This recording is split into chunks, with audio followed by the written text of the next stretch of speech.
Okay, isang nakakatuwang issue, napakarami ng pinaltan. Tumataas ang temperature ng sasakyan, ng makina kapag ini-aircon.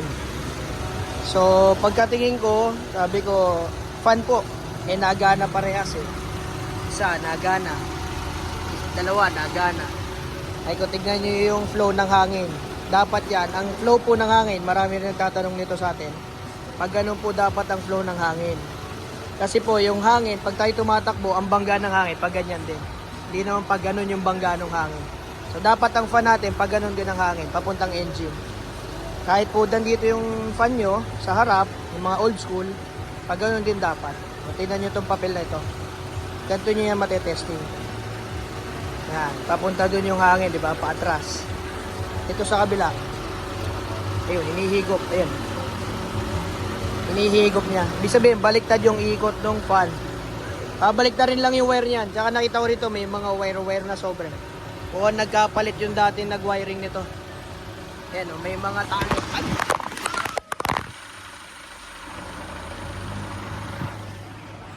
Tuloy. Nahulog. Sorry. May sira pa yung daliri natin. Hindi ko mawamay din. So, ayan. Nakita nyo yung papel dito. Pag nilusot nyo yan dyan, yun, paabante siya. Dapat kagaya nito. Hinihigop yung papel. Yan. So, yun lang mga kaibigan. Dapat yung hangin papunta sa engine bay. Hindi ganyan paigop. So, yun lang. Babalik ka rin lang natin yung wire nito. Tapos aayos na yung higop niyan. Magiging ganun na yung ikot ng motor niya. Papunta doon. Kulay kasi oh. Ayan na. So, babalik ka rin nyo lang yung wire niya mga kaibigan. So, kung kanina, dito nakakabit ito, gagawin nyo lang, eto, dun mo ikakabit sa kabila. Tapos babaliktad na yung ikot niya. Papakita ko sa inyo before and after. Nabaliktad na to, Paps? Alright, testing. Sige. Pwede na. Ito na. Ayan.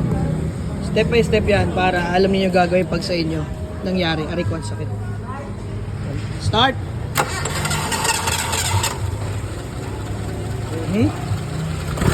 Aircon mo, Paps. Okay. Ayun na. Papunta na yung papel doon sa engine bay. Tama na yan. Kanina hinihigop palapit sa fan. Tama na. Okay na? Sir, kita mo? Pasok natin dito. Ayan, hinihigop na siya. Kanina pumupunta rito yung papel. So, ganun lang kadali mga kaibigan. Pagbaliktad po ang ikot ng fan, talagang mag-overheat po yan. Okay? Patay pa na natin ng maganda para may salansan. Nagkamali lang yung nagpalit nitong fan na to. Okay na, dapat papunta ang hangin dun sa engine bay. Problem solved. Dapat 5 minuto yan. Maganda matutunan nyo yung mga basic mga kaibigan. Kasi minsan dyan tayo mapapagastos. Kagaya nito kung ano-ano nang napaltan. Yun lang naman pala problema. Okay? Okay, check natin. Ma'am, dapat mas malamig na aircon nito ngayon. Kasi tama na yung buga ng fan eh. Temperature check. Okay na.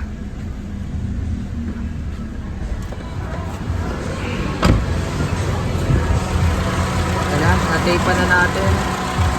Tatabi na natin mamaya ng cable tie. Pero ayun na, okay na. Kanina hindi mo ramdam yung hangin dito eh. Dito ko nararamdaman yung init. So pag umandar, sasalubong yung hangin galing labas plus yung fan. So banggaan sila. Nagkokontrahan. Kaya nag-high pressure, nag-high temperature. Okay na ngayon. Goods na. Uwi na.